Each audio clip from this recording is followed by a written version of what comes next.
발표 개요를 좀 보겠습니다. 네, 워무드가 초보 악마죠. 환자가 골짜기로 떨어졌다는 소식을 듣고 너무 기뻐서 삼촌 악마한테 편지를 보내요. 이렇게 보낸 거죠. 삼촌, 드디어 내가 맡은 환자가 골짜기에 떨어졌습니다. 너무 기쁩니다. 그러자 이 스크루테이프가 뭐라고 말하냐면 고수죠. 야, 골짜기는 위기야, 우리에게. 더 효과적인 전략이 필요해라고 하면서 네, 오늘 내용을 기술을 합니다. 이번에 보시면 오늘 키워드는 골짜기입니다. 그래서 이런 말이 있어요. 꼭대기에 있을 때보다 골짜기에 있을 때 하나님이 원하는 자로 자라간다. 이런 표현이 있는데 네, 그 속에 담긴 의미를 좀 살펴보도록 하겠습니다. 그러면 본격적으로 내용을 들어가 보도록 할게요. 1번부터 보겠습니다. 워무드는 스크루테이프의 조언을 받아서 계속 환자를 공격하는 중인데 환자는 초신자거든요. 이제 초신자입니다. 마침 이 초신자 환자가 종교적 국면이 잦아드는 이제 골짜기를 지나고 있는 거예요. 여러분 혹시 모태신앙이 아니라면 이렇게 열심히 신앙생활 하다가 뭔가 이렇게 저점으로 떨어졌던 때가 있잖아요. 그렇죠? 지금 환자가 이제 그런 때가 온 거죠. 초기에 예수님 믿고 열심히 교회 다니다가 약간 이제 회의감이 드는 그런 시점이었던 거죠. 자, 그 모습을 보고 워무드는 스크루테이프에게 희망적이라고 자랑을 하지만 이 스크루테이프가 이렇게 말합니다. 대체 기복의 법칙도 가르치지 않는 것이냐라는 말을 하는데 아마 책 내용을 한번 보겠습니다. 읽어볼게요. 자, 그래. 요즘 환자의 종교적 국면이 잦아들고 있어 큰 희망을 품고 있다고? 안 그래도 슬럭갑이라는 늙은이를 학장 자리에 앉힌 뒤로 악마 양성대학이 풍비박산 났다고 생각하던 참인데 이제야말로 정말 확실히 알겠구나. 도대체 그놈의 학교에서는 기복의 법칙도 가르치질 않는단 말이냐. 인간은 양서류다. 반은 영이고 반은 동물이지. 그러니까 인간은 영적 존재로서 영원한 세계에 속해 있는 한편 동물로서 유한한 시간 안에 살고 있다. 이게 무슨 말인고 하니 인간의 영혼은 영원한 대상을 향하고 있지만 그 육체와 정욕과 상상력은 시시각각 변한다는 게야. 시간 안에 있다는 것 곧 변한다는 뜻이니까. 여기서 말하는 기복성이란 건 뭐냐면 기복의 법칙은 언듈레이션 원소에 이렇게 표현되어 있는데 올라갔다 내려갔다라는 거 하는 겁니다. 그러니까 워무드는 지금 환자가 저점을 찍는 골짜기를 지나가는 게 내려간 것만 초점을 두고 있지만 스크루테이프는 아니야. 다시 올라갈 수도 있어. 근데 지금 이 기회를 잘 활용하지 않으면 오히려 우리한테 위기라는 말을 하고 있고요. 자, 양서류라는 것은 뭐냐면 양서류는 어리와 파충류의 중간으로 물에 살다가도 육지에도 살잖아요. 그러니까 이 스크루테이프가 이 표현을 통해서 인간은 영적 존재로 영원한 세계에 속하는 동시에 육체를 또 입고 있잖아요. 유한한 시간에도 살고 있는 양쪽에 다 거주하는 존재라는 뜻에서 양소류라는 표현을 쓰고 있습니다. 자, 그런데 우리가 시간과 시간 안에 있다는 것은 뭐죠? 변하잖아요. 유한하잖아요. 그러니까 인간으로서는 자연스럽게 기복이 생길 수밖에 없습니다. 자, 그러면 어떻게 기복이 생기는가? 좀 더 책 내용을 읽어볼게요. 자, 따라서 인간이 불변성에 가장 가까이 가는 길은 바로 이 기복의 과정을 거치는 데 있다.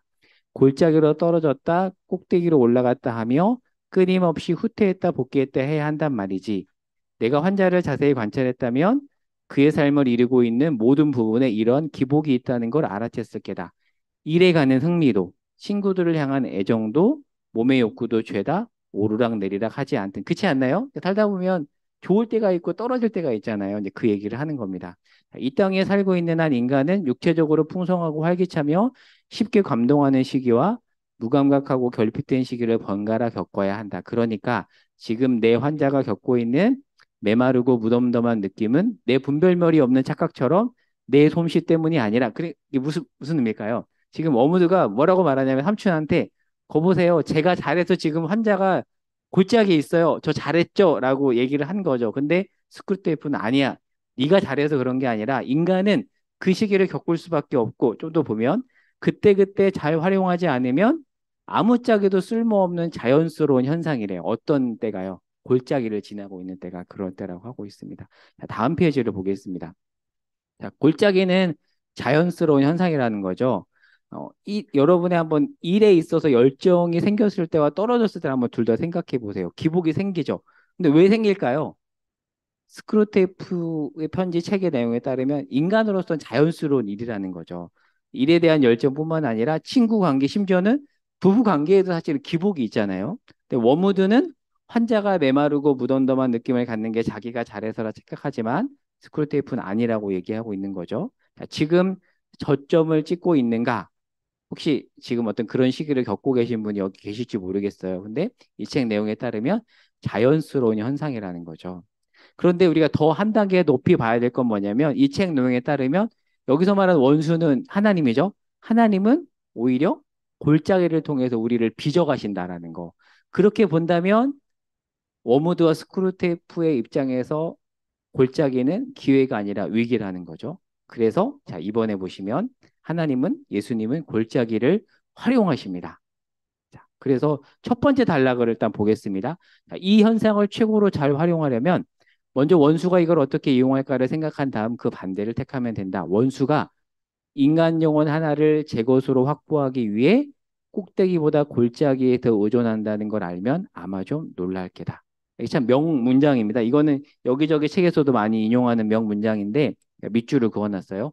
원수가 특히 아끼는 인간들은 그 누구보다 길고도 깊은 골짜기를 통과해야 했대요. 자, 그래서 한 달러 건너뛰어서 세 번째 단락으로 한번 넘어가 볼게요. 자, 바로 이 지점에서 골짜기가 뛰어든다. 원수는 아무 때나 자신이 원하는 수준에서 인간의 영혼이 감지할 수 있도록 능력을 발휘할 수 있는데도 불구하고 활용하지 않는다라는 거 얘기를 쭉 하면서 자, 마지막 분단을 보겠습니다. 자, 원수는 그 부분입니다. 원수는 피조물들이 제 힘으로 석에 내버려 둔다. 흥미는 다 사라지고 의무만 남았을 때에도 의지의 힘으로 감당해낼 수 있게 하겠다는 속셈이지. 인간은 꼭대기에 있을 때보다 이렇게 골짜기에 처박혀 있을 때 오히려 귀작자가 원하는 종류의 피조물로 자라가는 게야. 그러니 이렇게 메마른 상태에서 올리는 기도야말로 원수를 가장 기쁘게 할 수밖에 라는 내용을 하는데 이 페이지에서 밑에서 일곱 번째 줄 볼까요? 자, 환자는 우리가 앞에서 내용에서 봤듯이 이 환자 주인공은 나이 들어서 예수님을 만난 이제 제가 쓴 표현이 안모태 신앙이에요. 여러분 혹시 여기서 안모태 신앙 있으세요? 저는 안모태 신앙이에요. 네, 저는 안모태 신앙입니다. 그러니까 이 환자는 나이 들어 예수님을 만난 안모태 신앙이고 이제 갓 늦은 나이에 회심한 초신자입니다. 그러니까 초기에는 하나님을 만난 어떤 기쁨의 감격이 있거든요. 그러다 보면 교회도 열심히 출석하고 또 열심히 봉사도 했는데 시간이 흐르다 보면 권태기가 오죠.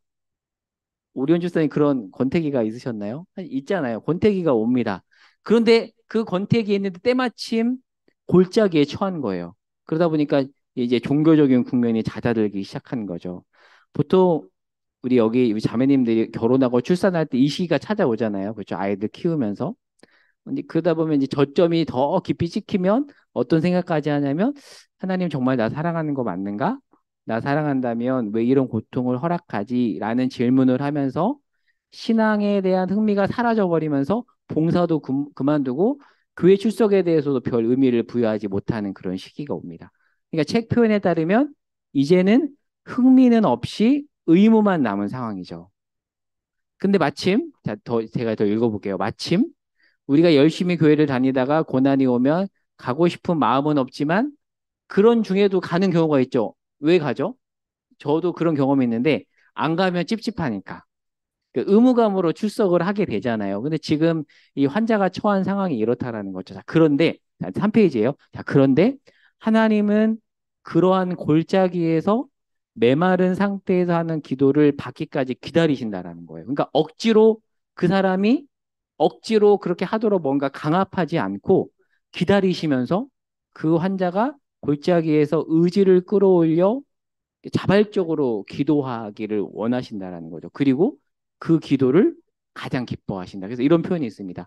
이렇게 메마른 상태에서 올리는 기도야말로 원수를 가장 기쁘게 할 수밖에. 혹시 그렇게 메마른 상태에서 뭐 의지를 가지고 하나님 앞에 기도했던 경험이 있으신가요?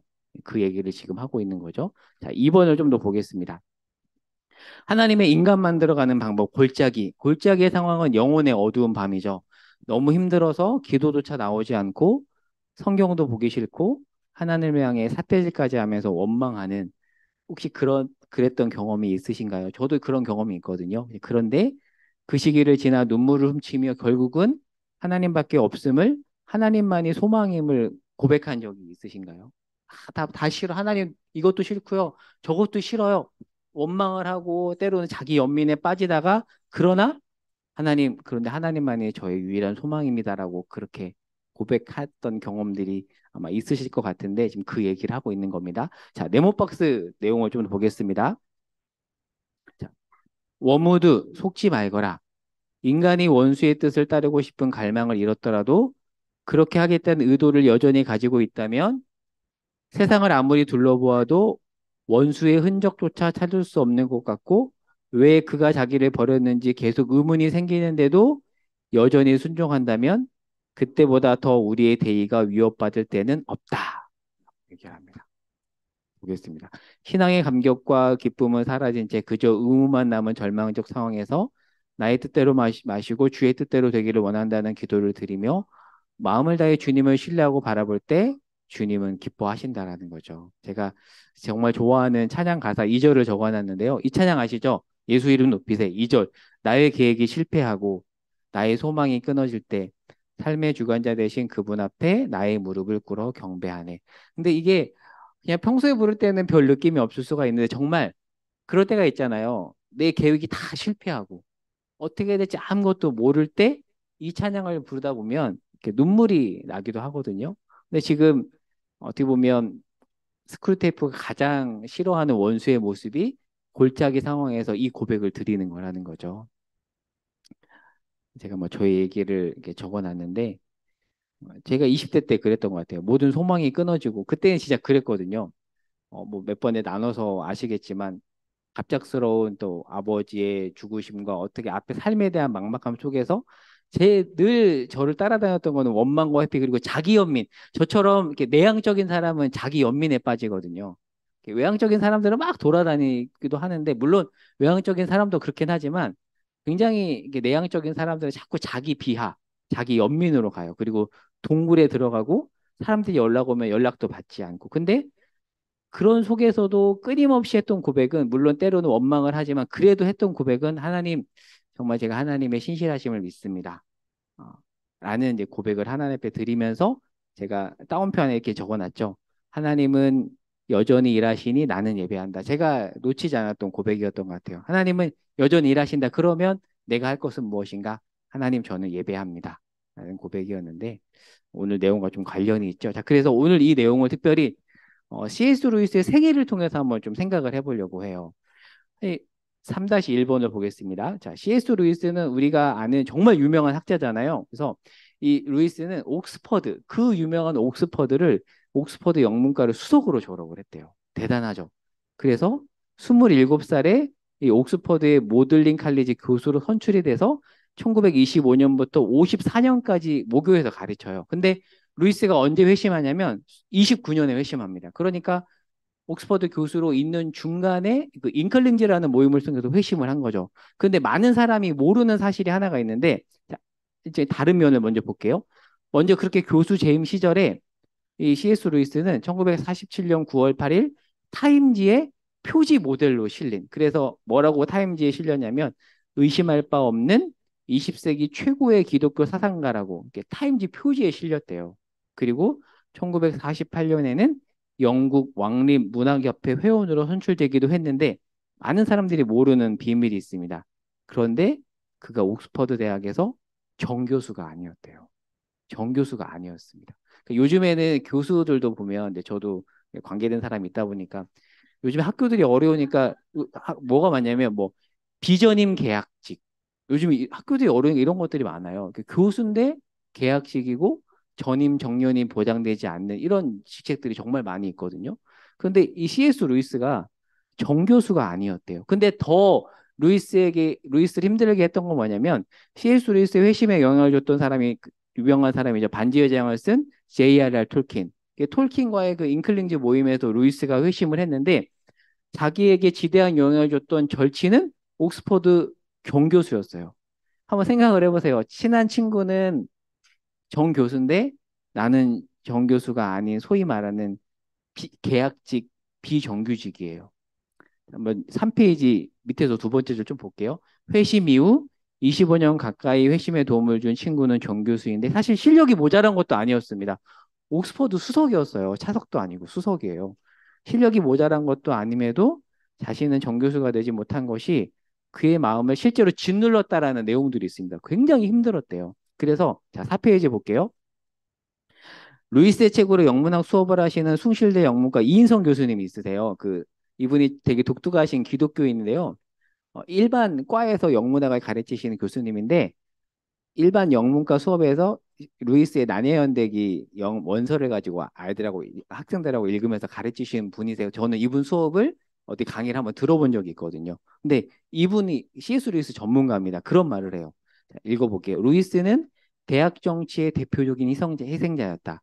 루이스가 기독교인이라는 자기 정체성을 명확히 표방하고 적극적으로 관련된 활동을 한 것도 정교수직 탈락에 많은 영향을 주었을 것으로 생각한다라고 이인성 교수님이 얘기하더라고요. 그러니까 이 당시 영국 사회에서 기독교 약간 프라이빗 사적인 세계에 갇혔기 때문에 내가 기독교인이라는 것을 또 공적 세계에 드러냈을 때 불이익이 많았거든요. 근데 이런 것들이 루이스가 실력이 있음에도 정교수가 되는데 많은 장애가 됐다라는 거죠. 좀 더 볼게요. 명예를 중요시하는 루이스는 오랜 기간 정신적으로 힘든 시기를 보냈다고 한다. 그런데 정말 역설적인 게 뭐냐면 참으로 역설적이게도 그 기간 동안 C.S. 루이스는 주옥 같은 작품들을 펴냅니다. 나중에 루이스가 1954년도에 케임브리지 대학으로 학교를 옮기고 나서야 정교수가 됩니다. 그리고 죽기 10년, 딱 죽을 때까지 10년 동안 케임브리지 정교수가 되고 죽어요. 그런데 루이스가 쓴 소위 우리가 알고 있는 유명한 책들 있죠. 나니아연대기, 스크루테이프의 편지, 순전한 기독교 이 모든 책들은 대부분 정교수가 아닐 때 쓴 거예요. 특별히 스크루테이프의 편지는 1942년에 출간을 했는데 위에 연도를 보세요. 루이스가 1925년에서 54년 동안 옥스퍼드에 있었거든요. 정교수가 아니었습니다. 여러분 혹시 그런 경험이 있으세요? 같이 입사를 했는데 동료는 정규직인데 나는 계약직이에요. 저는 뭐 완전히 비슷하다 할 수 있지. 교회에서도 저도 네, 오랫동안 이렇게 파트타임으로 있어 봤거든요. 근데 같이 들어온 누구는 파트타임이 아닌데 나는 파트타임이면 그게 묘하게 난감함과 어려움이 있어요. 근데 C.S. 루이스가 무려 30년 동안 실력이 없는 것도 아닌데 그랬다고 합니다. 그러나 그때 주옥 같은 작품을 써냈다라는 거. 그래서 거꾸로 생각해 보면 이런 질문을 해볼 수 있어요. 만약에 루이스가 정교수였다면 그런 작품을 쓸 수 있었을까라는 생각을 해볼 수 있거든요. 근데 자, 연관이 있는 한 글을 한번 읽어볼게요. 자, 루이스가 쓴 그 책 중에서 영광의 무게라는 책이 있습니다. 목회자는 아니지만 루이스가 여기저기서 강연했던 것을 모아놓은 책인데 여기에 보면 내부 패거리라는 한 글이 있어요. 근데 이 글을 쓸 때도 루이스가 정교수가 아닐 때 쓴 글입니다. 그러니까 말하자면 내부자가 아니라 외부자였던 거죠. 그러니까 그가 쓴 이 글에서 외부자의 자리에서 했던 고민을 읽을 수 있거든요. 정교수가 아닐 때 외부자였을 때 썼던 글을 한번 그 상황을 상상해 보면서 같이 한번 읽어볼게요. 4페이지에 있는 그 네모박스 자, 읽어보겠습니다. 저는 사람의 삶에서 가장 두드러지는 요소 중 하나가 주위의 패거리에 들고 싶은 욕구와 바깥에 남겨지는 상황에 대한 두려움이라고 믿습니다. 이것은 모든 사람이 적어도 특정한 시기에는 겪게 되며 대부분 어릴 때부터 아주 나이가 많이 들 때까지 벗어나지 못하는 욕구와 두려움입니다. 저는 내부 패거리의 존재가 악이라고 말하지 않겠습니다. 내부 패거리는 불가피합니다. 거기 들어가고 싶은 우리의 갈망, 제외되었을 때 느끼는 괴로움, 안에 들어갈 때 느끼는 기쁨은 어떻습니까? 그러니까 루이스가 그런 생각을 했던 거죠. 괴로움이 있었던 거죠. 저는 여러분 중 누군가가 벌써 어느 정도 타협을 했을 거라고 생각할 근거가 없습니다. 더 중요해 보이는 사람, 선택된 소수로 보이는 사람들의 우정을 얻기 위해 여러분이 진정으로 사랑하고 평생 동안 우정을 나눌 수 있을 친구들을 무시하다가 결국 따돌린 적이 있을 거라고 단정할 수도 없습니다. 굉장히 겸손하게 글을 쓰죠. 여러분이 패거리 안으로 들어간 후에 외부자들의 외로움과 굴욕을 보고 기쁨을 느낀 적이 있는지, 단지 외부자들의 부러움을 사기 위해 그들이 보는 앞에서 패거리 동료들과 얘기를 나눈 적이 있는지, 학교 다닐 때 그런 경험 있지 않아요? 저도 사실 있어요. 뭔가 이게 소위 말하는 인싸들과 내가 같이 얘기를 했을 때 그 모습을 누군가에게 보여주고 싶은 그런 마음이 사실 우리에게 있잖아요. 지금 그 얘기를 하고 있습니다. 패거리에 들어가기 전에 내부 패거리의 마음에 들기 위해 사용한 수단들이 언제나 전적으로 떳떳했는지 묻지 않겠습니다. 그러나 한 가지는 묻고 싶습니다. 물론 수사적인 질문이니 대답할 필요는 없습니다. 지난 삶을 돌이켜 볼 때 여러분은 보이지 않는 선의 라인입니다. 라인의 안쪽에 서고 싶은 마음 때문에 어떤 행동이나 말을 한 적이 있습니까? 그리고 한밤중에 잠시 깨었을 때 그 사건을 되돌아보고 흐뭇함을 느낀 적이 있습니까? 만약 그렇다면 여러분은 대부분의 사람들보다 운이 좋은 편입니다. 와, 이 말이 좀 공감이 되세요? 만약에 내가 내부자에 먼저 들어갔다면 물론 실력적인 면이 크죠. 그러나 살다 보면 물론 세상적인 표현일 수 있지만 운이 작용한 것도 있잖아요. 근데 루이스는 이렇게 말을 해요. 운이 좋은 거라는 걸 인식해야 된다. 운이 좋은 편입니다. 외부자가 되는 것에 대한 두려움을 극복하기 전까지는 여러분은 언제까지나 외부자일 수밖에 없을 것입니다. 여러분은 그냥 안에 들고 싶었을 뿐입니다. 그리고 그것은 지속될 수 없는 즐거움입니다. 지속될 수 없는 즐거움이래요. 새로운 동료들이 익숙해지고 시시해지면 여러분은 곧바로 다른 패거리를 찾게 될 것입니다. 성경에는 구하는 자가 얻게 된다는 말씀이 있습니다. 하지만 달라는 아이들은 갖지 못한다는 초등학생들의 원칙에도 많은 진리가 담겨 있습니다. 성인으로 가는 길목에 있는 젊은이의 눈에는 세상의 내부들로 가득하고 가깝고 비밀을 나누는 즐거운 관계들로 가득해 보이기 때문에 그 안으로 들어가고 싶어 합니다. 그러나 그 욕망을 추구하면 정말 도달할 가치가 있는 내부에는 진짜 내부인 거죠. 그 진짜 내부를 얘기하는 겁니다. 그 내부에는 결코 이르지 못할 것입니다. 잠든 길은 전혀 다른 방향에 있습니다. 한 번쯤 그런 고민 해봤을 거예요. 내부, 나는 외부자가 아닌가? 아, 나는 왜 빨리 내부자에 못 들어가는가? 네, 루이스가 그 누구보다도 그런 고민을 많이 했다라는 거 여기 통해서 알 수 있죠. 자, 마지막 페이지입니다. 마지막 페이지. 자, 루이스의 경험을 통해서 또 오늘 내용을 한번 연결을 해볼게요. C.S. 루이스는 1차 세계대전에 직접 참전을 하고요. 그리고 프랑스 전전에서 거의 죽을 뻔하다가 부상병으로 영국에 호송돼서 겨우 목숨을 건진 전례가 있습니다. 그런데 지금 이 글은 그 이후에 2차 세계대전 발발했을 때 쓴 글이잖아요. 그러니까 어떻게 보면 그런 경험은 루이스에게 골짜기 경험이에요. 실제로 죽을 뻔하다 살아난 거잖아요. 근데 그와 관련된 내용을 고통의 문제라는 책에서 언급을 하는데 자, 제가 한번 읽어볼게요. 자, 현재의 관점에서 볼 때 분명한 것은 왜 겸손하고 경건한 신앙인들이 고난을 겪느냐가 아니라 왜 어떤 이들은 고난을 겪지 않느냐 하는데 진짜 문제가 있대요. 좀 더 볼게요. 본인의 경험이에요. 전쟁을 경험했으니까. 제가 본 바에 따르면 전선의 참호나 부상자 치료 후송사라고 해서 다른 것보다 더 많은 미움과 이기심과 반항과 부정으로 꽉 차 있는 것은 아니었습니다. 보통 이런 자리에서 더 이런 게 있잖아요. 또 군대도 군대가 빡세면 그 안에 더 어떤 뭐라 그럴까 부조리나 이런 것들이 있잖아요. 그 얘기를 하는 겁니다. 근데 꼭 그런 것만 아니다. 그 속에서도 뭔가 빛나는 게 있다. 뭐가 있냐 좀 볼게요. 오히려 저는 아주 큰 고난을 겪는 사람들에게서 그만큼 큰 영혼의 아름다움을 발견하곤 했습니다. 저는 시간이 지날수록 사람들이 대체로 더 나빠지기보다는 더 나은 인간이 되어가는 것을 보았고 전혀 기대치 않았던 이들 또한 인생의 마지막 병을 앓으면서 용기와 온유함이라는 보배를 만들어내는 것을 보았습니다. 실제 자기가 경험한 사람 이야기를 합니다. 저는 존슨이나 쿠퍼처럼 존경받고 사랑받는 역사적 인물에게서도 만약 그들이 좀 더 평탄하게 살았더라면 참을 수 없는 단점이 되었을 특징들을 발견합니다. 세상이 정말 영혼을 만드는 골짜기라면 세상은 대체로 그 역할을 잘 감당해내고 있대요. 그런 말을 합니다. 마지막으로 제가 정리한 내용을 나누고 마칠게요. 어, 모든 분야에는 10대 천재들이 있습니다. 그렇죠? 수영에도 뭐 박태환만 해도 사실 10대 천재였고요. 여기 살아요. 종종 이 내추랜드에서 만납니다. 박태환을 딱 봐도 아우라가 느껴요. 손가락도 다르고 10대 천재였죠. 그다음에 황선우 같은 선수도 10대 천재입니다.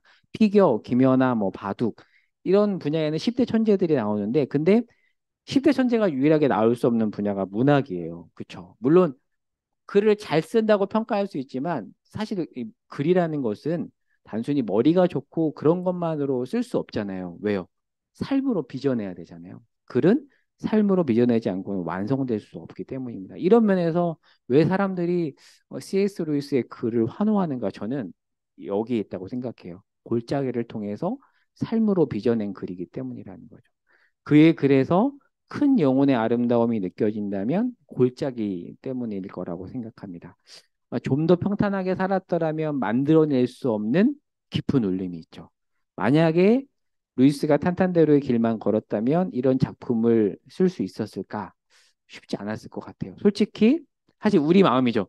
아이 주옥 같은 작품 안 써도 되니까 그냥 조금 편하게 살고 싶다는 게 사실 저의 마음이기도 합니다. 그래서 가끔 저는 목회자로서 하나님이 영혼의 골짜기를 겪게 하셔서 감사하다는 고백을 나중에 하기도 하지만 그러나 또 그런 일이 있으면 어떨 것 같아라고 하면 솔직히 싫은데요라고 사실 제 마음속의 고백이기도 합니다. 네? 그쵸. 네. 노 땡스죠. 그래서 제가 그냥 아주 완곡하게 노 코멘트라고 적어놨는데요. 사실 그게 우리 마음이죠. 그런데 살다 보면 골짜기에는 반드시 있다라는 거죠. 지금일 수도 있고요. 나중일 수도 있고 반드시 살다 보면 뜻하지 않은 골짜기가 있습니다. 그런데 하나님은 우리를 그 골짜기를 통해서 빚어 가신다는 거 그리고 C.S. 루이스가 대표적인 사례라는 거. 저는 어떻게 루이스가 30년 동안 정교수가 아니었지? 정말 얼마나 힘들었을까 여러 가지 생각들이 들더라고요. 마지막 네 번째 적용입니다. 혹시 바닥 메마른 상태를 보내고 있으신가요? 아니면 감정이 바닥인가요? 근데 우리가 몇 주 전에 무릎 꿇고 기도하지만 그 부분 봤잖아요. 이때야말로 우리가 무릎 꿇고 기도할 때고 우리의 의지를 활용할 때라고 생각합니다. 하나님은 일하시니 나는 여전히 예배한다. 근데 그렇게 우리가 고백할 때 저는 그때 주는 은혜가 있다고 생각을 해요.